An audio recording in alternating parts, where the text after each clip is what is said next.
आज हमारे सामने एक पहेली है। बिहार के दरभंगा का एक गांव, एक ही तारीख, एक ही घटना। लेकिन इसकी दो कहानियां हैं। हाँ, और वो कहानियां एक दूसरे से जरा भी मेल नहीं खाती। एक कहानी है भयानक अत्याचार की, तो दूसरी है एक गहरी साजिश की। और इन दो कहानियों के केंद्र में है दो दस्तावेज। पहला एक पुलिस एफआईआर जो दिल दहला देने वाली हिंसा का ब्यौरा देती है, और दूसरा एक लेख है जो दावा करता है कि ये पूरी हिंसा एक मनगढ़ंत कहानी है जो एक ताकतवर कानून का इस्तेमाल करके निर्दोष लोगों को फंसाने के लिए रची गई है। तो आज हमारा मिशन है इन दोनों कहानियों की परतों को खोलना और ये समझने की कोशिश करना कि 31 जनवरी 2026 की सुबह हरिहर नगर गांव में सच कहाँ छिपा हो सकता है। बिल्कुल, चलिए सबसे पहले उस एफआईआर में गोता लगाते हैं जो इस पूरे मामले की बुनियाद है। तो ये एफआईआर कुशेश्वर स्थान पुलिस स्टेशन में दर्ज हुई है और इसे दर्ज कराने वाले हैं असरफी पासवान नाम के एक व्यक्ति। इसमें भारतीय न्याय संहिता मतलब बीएनएस की कई धाराएं हैं, पर उसके साथ साथ एक बहुत ही महत्वपूर्ण कानून का जिक्र है, अनुसूचित जाति और जनजाति अत्याचार निवारण अधिनियम, जिसे हम आमतौर पर SC/ST एक्ट के नाम से जानते हैं। हाँ, और यहाँ SC/ST एक्ट का जिक्र होते ही मामला बहुत बहुत गंभीर हो जाता है। ये कानून सिर्फ मारपीट या झगड़े के लिए नहीं है। ये इसलिए बनाया गया था क्योंकि देखिए, ऐतिहासिक रूप से दलित और आदिवासी समुदायों के लिए न्याय पाना बहुत मुश्किल होता था। तो ये एक तरह से सुरक्षा कवच है। बिल्कुल, ये कानून उन्हें एक मजबूत सुरक्षा कवच देता है जिसमें तुरंत कार्रवाई और सख्त सजा का प्रावधान है। लेकिन इसकी इसी ताकत की वजह से, जैसा कि दूसरा पक्ष दावा कर रहा है, इसके दुरुपयोग के आरोप भी लगते रहते हैं। अच्छा, तो एफआईआर के मुताबिक इस पूरी कहानी की जड़ क्या है? एक 5 साल पुराना विवाद मजदूरी का। हाँ, असरफी पासवान का कहना है कि उनके बेटे की मेहनत का कुछ पैसा गांव के ही हेमकांत झा पर बकाया था और इसे सुलझाने के लिए 30 जनवरी को एक पंचायत भी हुई, लेकिन वहां बात बनने के बजाय बिगड़ गई। और अक्सर हम देखते हैं कि जमीनी स्तर पर ऐसी ही छोटी छोटी चिंगारियां वो बड़ी आग का रूप ले लेती हैं। जब स्थानीय स्तर पर विवाद सुलझ नहीं पाते तो वो अंदर ही अंदर सुलगते रहते हैं और किसी दिन एक बड़े टकराव की वजह बन जाते हैं। ऐसा लगता है यहाँ भी वही हुआ। बिल्कुल। एफआईआर हमें बताती है कि पंचायत के अगले ही दिन यानी 31 जनवरी की सुबह करीब 7 बजे असरफी पासवान का बेटा विक्रम पासवान घर लौट रहा था और तभी उसे एक बहुत बड़ी भीड़ ने घेर लिया। हाँ, एक बहुत बड़ी भीड़। एफआईआर में 70 लोगों को नाम से आरोपी बनाया गया है और 100-150 अज्ञात लोगों का भी जिक्र है। उनके हाथों में लाठी, रॉड, फरसा जैसे हथियार बताए गए हैं। 1 मिनट, 70 नामजद लोग? जी, 70। एक छोटे से गांव के विवाद के लिए ये संख्या तो बहुत असाधारण है। आमतौर पर जांच अधिकारी ऐसी एफआईआर को बहुत ध्यान से देखते हैं। क्यों? क्योंकि इतनी बड़ी संख्या में लोगों को नाम से शामिल करना कई बार मामले को उलझाने या फिर निजी दुश्मनी निकालने का एक तरीका भी हो सकता है।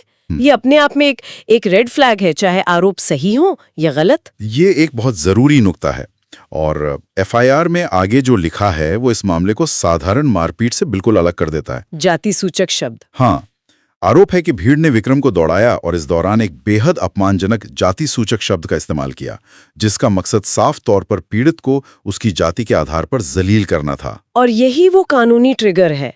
जैसे ही जाति सूचक शब्दों का इस्तेमाल करके हमला करने का आरोप लगता है, ये मामला साधारण लड़ाई झगड़े से ऊपर उठकर सामाजिक अत्याचार के दायरे में आ जाता है। अच्छा, SC/ST एक्ट इसी फर्क को पहचानने और सजा देने के लिए बना है।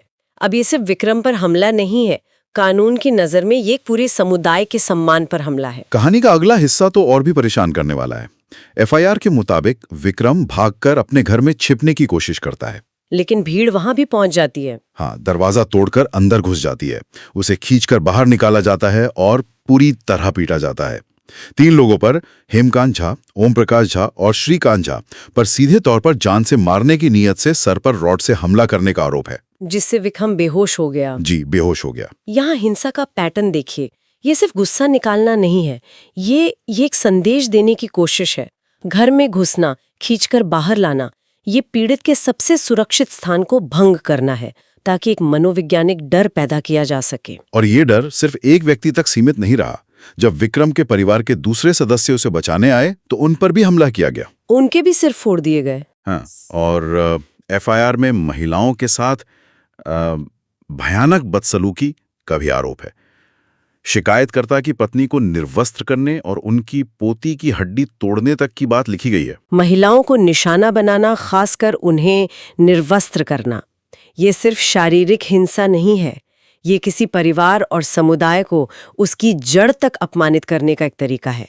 ये दिखाता है कि हमलावरों का मकसद सिर्फ चोट पहुंचाना नहीं, बल्कि इज्जत को पूरी तरह से तार-तार करना था, ताकि वो परिवार गांव में सिर उठाकर न जी सके। बिल्कुल। इसके बाद घर में तोड़फोड़ और लूटपाट का जिक्र है। आरोप है कि शादी के लिए रखे गए 2 लाख रुपए नकद, कुछ जेवर और घर का सारा सामान, यहाँ तक कि मोटरसाइकिलें भी तोड़ दी गई।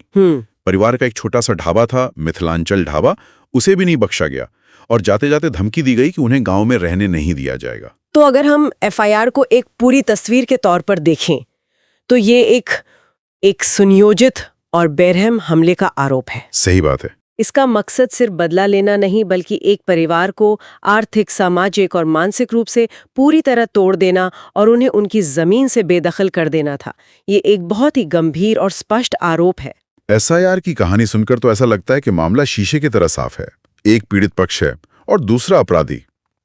लेकिन क्या हो अगर कोई आकर कहे कि ये पूरा शीशा ही एक भ्रम है? और हमारा दूसरा दस्तावेज ठीक यही दावा करता है। हाँ, और इस कहानी में एक ऐसा मोड़ लाता है जिसकी उम्मीद करना भी मुश्किल है। बिल्कुल, ये लेख इस पूरी घटना को अत्याचार नहीं, बल्कि एक साजिश बताता है।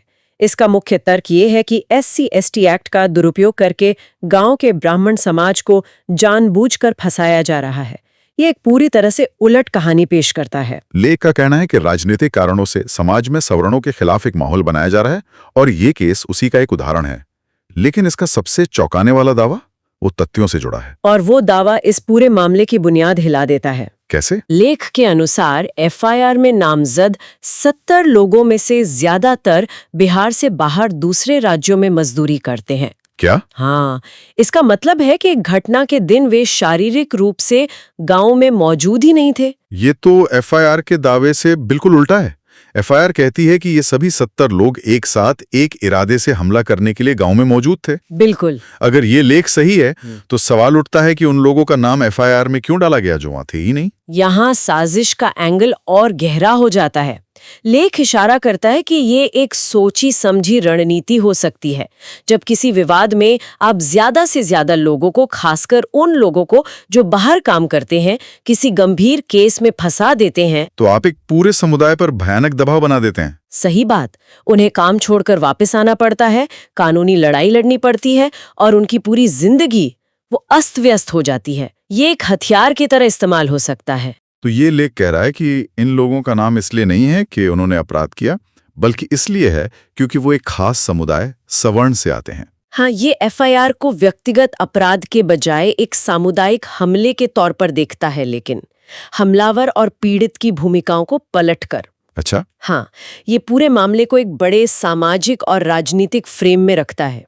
ये तर्क देता है कि ये पूरा ब्राह्मण समाज शोषक है जैसा नैरेटिव बनाने की कोशिश है, जबकि असलियत ये है कि नामजद लोगों में कई गरीब मजदूर हैं जो खुद मुश्किल से गुजारा कर रहे हैं।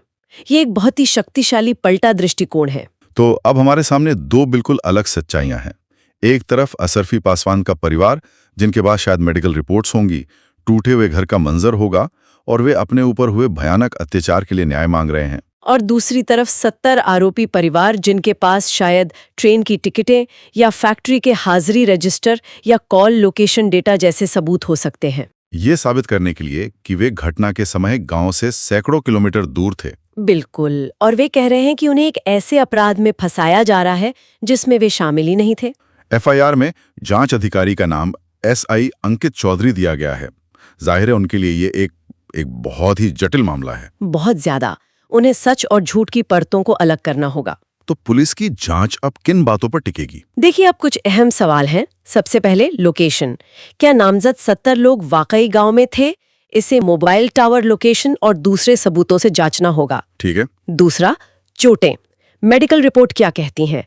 चोटें कितनी गंभीर हैं? और तीसरा, सबसे जरूरी, गवाह। क्या गांव में कोई ऐसे निरपेक्ष गवाह हैं जो बता सकें कि उन्होंने क्या देखा? क्योंकि दोनों ही पक्ष अपने अपने गवाह पेश करेंगे। बिल्कुल, और सच अक्सर कहीं बीच के रास्ते में छिपा होता है। दरभंगा के इस छोटे से गांव की घटना हमें कई बड़े सवालों के सामने लाकर खड़ा कर देती है। एक तरफ एक परिवार का दर्द है, न्याय की गुहार है, तो दूसरी तरफ कई परिवारों पर झूठे केस में फंसने का डर और अन्याय का आरोप है। ये घटना हमें इस पर भी सोचने के लिए मजबूर करती है कि जब किसी मामले में जाति का एंगल जुड़ जाता है तो सच कितना धुंधला हो जाता है। आरोप और प्रत्यारोप इतने ज्यादा बंट जाते हैं कि एक निष्पक्ष तस्वीर बनाना लगभग नामुमकिन लगने लगता है। हर तथ्य को अपनी अपनी कहानी के हिसाब से पेश किया जाता है। सही कहा। आज की इस पड़ताल से एक अंतिम विचार ये उभरता है, जब एक ही घटना की दो बिल्कुल अलग कहानियां समाज में मौजूद हो, एक अत्याचार की और दूसरी साजिश की, तो आपसी विश्वास और सच्चाई को खोजना कितना मुश्किल हो जाता है। ये सवाल सिर्फ हरिहर नगर गांव का नहीं, बल्कि हम सबके सोचने के लिए है।